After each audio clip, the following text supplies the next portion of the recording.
Doctor ইউনূসকে রাষ্ট্রপতি ও তারেক রহমানকে প্রধানমন্ত্রী করে জাতীয় সরকারের প্রস্তাব।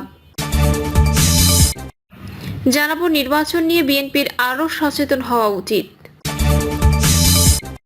এবং সর্বশেষ জানাবো চলতি সপ্তাহে ঘোষণা হতে পারে ডাকসু নির্বাচন কমিশন। শুনছিলেন সংবাদ শিরোনাম, এবারে বিস্তারিত। ডক্টর ইউনূসকে রাষ্ট্রপতি ও তারেক রহমানকে প্রধানমন্ত্রী করে জাতীয় সরকারের প্রস্তাব।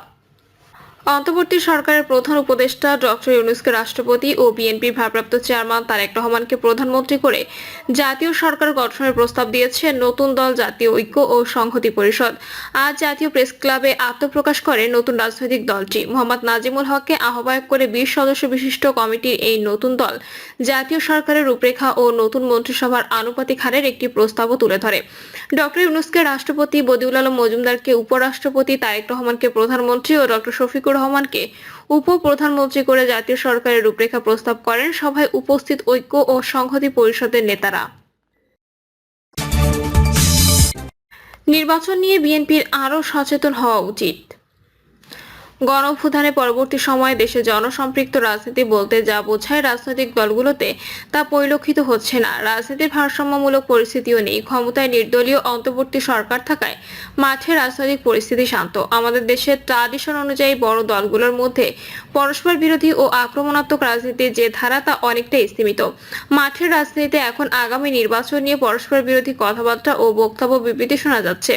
গণঅভ্যুত্থানে ফ্যাসিস্ট শেখ হাসিনা ও আওয়ামী লীগের পতন হওয়ার পর রাজনীতিতে আওয়ামী লীগ অপ্রাসঙ্গিক হয়ে এক ধরনের নিষিদ্ধের বাতাবরণে থাকার মাঠে একমাত্র বৃহৎ দল হিসেবে রয়েছে বিএনপি। বিএনপি রাজনীতিকে কাউন্টার দেওয়ার মতো বা তার ক্ষমতায় যাওয়াকে চ্যালেঞ্জ জানানোর মতো তেমন কোনো দল আপাতত নেই। এখন যে রাজনীতি চলছে তা হচ্ছে রাষ্ট্র মেরামতের সংস্কারের রাজনীতি। এ নিয়ে বিএনপি ও রাজনৈতিক দলগুলোর মধ্যে মতদ্বৈধতা চলছে। সংস্কার আগে না নির্বাচন আগে, এটা এখন রাজনীতির অন্যতম ইস্যু হয়ে উঠেছে। বিএনপি প্রয়োজনীয় সংস্কার বা যেটুকু সংস্কার করার প্রয়োজন তা করে নির্বাচন দেওয়ার জন্য অন্তর্বর্তী সরকারকে তাগিদ দিচ্ছে। অন্যদিকে নবগঠিত জাতীয় নাগরিক পার্টি পুরো সংস্কার ও তা শেষ করতে যতদিন লাগবে তারপর নির্বাচনের পক্ষে। তার সাথে জামাত ইসলামী ও ইসলামী আন্দোলন অনেকটা একমত। গত ফেব্রুয়ারিতে এনসিপি দল হিসেবে আত্মপ্রকাশ করার পর তাদের রাজনীতির ধরন কি হবে তা এখনো পরিষ্কার নয়। দলটির মূলনীতি ও প্রতীক কি হবে তা ঠিক করতে পারেনি। ফলে দলটির লক্ষ্য উদ্দেশ্য সম্পর্কে জনগণ ধোঁয়াশার মধ্যে রয়েছে। এর মধ্যে তার কিছু নেতার রাতারাতি ধন সম্পদের মালিক হওয়া নিয়ে নানা বিতর্ক দেখা দিয়েছে। দলটি খরচ কিভাবে জোগাড় হচ্ছে তা নিয়েও কথা উঠেছে। রাজনৈতিক অঙ্গনে এ অভিযোগও রয়েছে দলটি অন্তর্বর্তী সরকারের পৃষ্ঠপোষকতা পাচ্ছে। রাজনীতির মাঠে দলটিকে সক্রিয় হতে দেখা যাচ্ছে না। রাজনৈতিক বিশ্লেষকদের কেউ কেউ বলছেন তারা চান এনসিপি একটি শক্তিশালী দলে পরিণত হোক, আওয়ামী লীগের বিকল্প হয়ে উঠুক। তবে কিছু নেতার বিতর্কিত কর্মকাণ্ড এবং দলটির রাজনৈতিক আদর্শ ও লক্ষ্য স্পষ্ট না হওয়ায় তারা হতাশা ব্যক্ত করেছেন। অনেকে বলেছেন দলটি ফেসবুক ও সামাজিক যোগাযোগ মাধ্যমে যতটা অ্যাক্টিভ, মাঠের রাজনীতিতে ততটা অ্যানএক্টিভ। মানে তাদের তেমন কোনো রাজনৈতিক কর্মসূচি নেই। এর মধ্যে ডিসেম্বরের মধ্যে বিএনপি নির্বাচনের বিরোধিতা করে বিচ্ছিন্নভাবে কিন্তু বক্তব্য দেওয়া ছাড়া তার কার্যকর রাজনীতি দৃশ্যমান নয়। এ ধরনের বিরোধিতার মাধ্যমে বিএনপির মতো বড় রাজনৈতিক দলকে মোকাবেলা করা কোনোভাবে সম্ভব নয়। রাজনীতিতে জনভিত্তি সম্পন্ন শক্তিশালী দলকে মোকাবেলা করতে হলে অনুরূপ শক্তিশালী দলের বিকল্প নেই। এই বিকল্প রাজনৈতিক দল আপাতত দেখা যাচ্ছে না। রাজনীতির মাঠে আগামী নির্বাচনের বিষয়টি দৃশ্যমান হয়ে উঠেছে। সর্বত্রই নির্বাচন নিয়ে আলোচনা, এক ধরনের নির্বাচনী হাওয়া বইতে শুরু করেছে। রাজনৈতিক দলগুলোর সম্ভাব্য প্রার্থী নিজ নিজ এলাকায় ব্যস্ত সময় কাটাচ্ছে। এতে নির্বাচন আসছে এমন একটা পরিবেশ সৃষ্টি হয়েছে।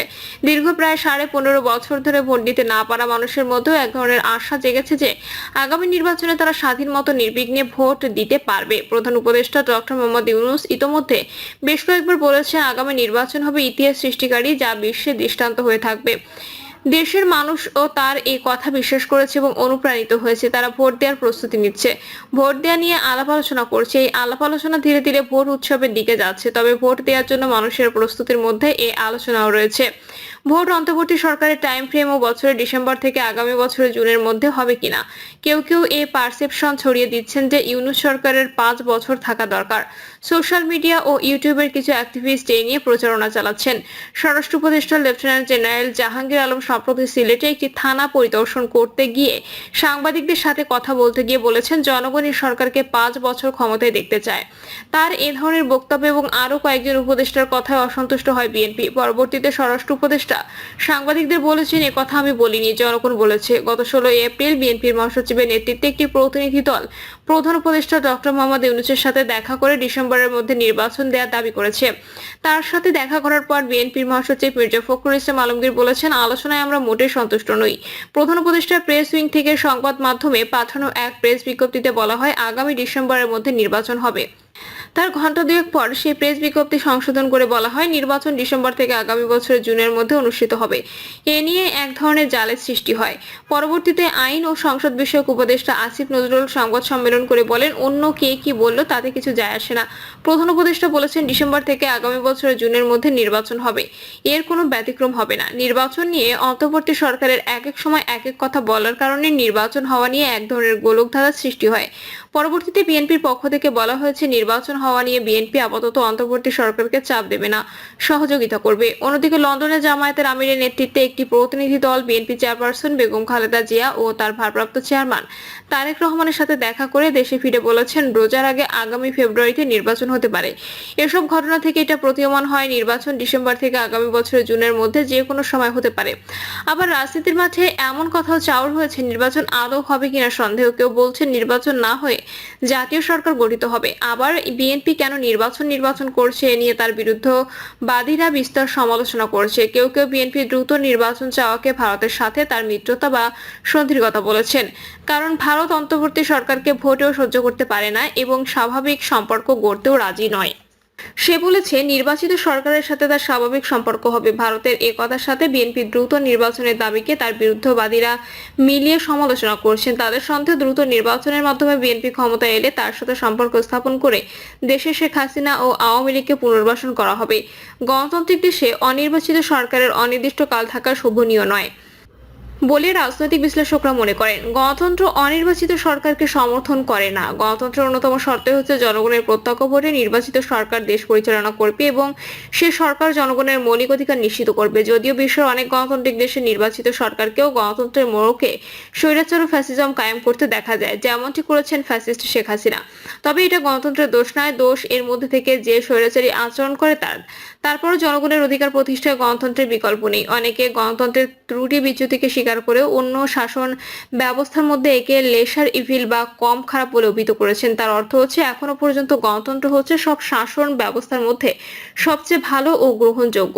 এই ব্যবস্থায় জনগণের মতামতের মূল্য দেওয়া হয় এবং তার সম্মতিতে দেশ পরিচালিত হয়। আমাদের দেশে স্বৈরশাসক এবং অনির্বাচিত সরকার একাধিকবার এসেছে, তবে জনগণ বেশি দিন তাদের পছন্দ করেনি। ফলে তাকে হয় আন্দোলনের মুখে, না হয় স্বেচ্ছায় নির্বাচন দিয়ে নির্বাচিত সরকারের হাতে ক্ষমতা দিয়ে চলে যেতে হয়েছে। ইসলামী বাকশাল ও অন্যান্য দলের সাথে জোট করার চেষ্টা করেও 151 আসন জোগাড় করতে পারেনি। বিএনপি জামায়াতের সমর্থন নিয়ে সরকার গঠন করে। শেখ হাসিনা সে সময় সরকার গঠন করতে না পেরে এক জনসভায় বলেছিলেন, বিএনপিকে একদিনের জন্য স্বস্তিতে থাকতে দেবেন না। আওয়ামী লীগের নিশ্চিত ক্ষমতায় যাওয়ার পথ কেন রুদ্ধ হয়ে গিয়েছিল? রুদ্ধ হয়েছিল এ কারণে যে দলটির অতিরিক্ত আত্মবিশ্বাস এবং নির্বাচন হওয়ার আগেই ক্ষমতায় চলে যাওয়ার মানসিকতা। আগামী নির্বাচনকে সামনে রেখে বিএনপি নেতাকর্মীদের মধ্যে আওয়ামী লীগের মতো নির্বাচন হওয়ার আগেই ক্ষমতায় চলে গেছে। এ ধরনের মনোভাব বিরাজ করছে। এ ধরনের মনোভাব আত্মঘাতী ও স্বপ্ন চুরমার হয়ে যাওয়ার লক্ষণ। প্রিয় দর্শক, এই ছিল এখনকার সর্বশেষ সংবাদ। আপডেট সব সংবাদ পেতে চ্যানেলটি সাবস্ক্রাইব করে বেল আইকনটি ক্লিক করে রাখুন।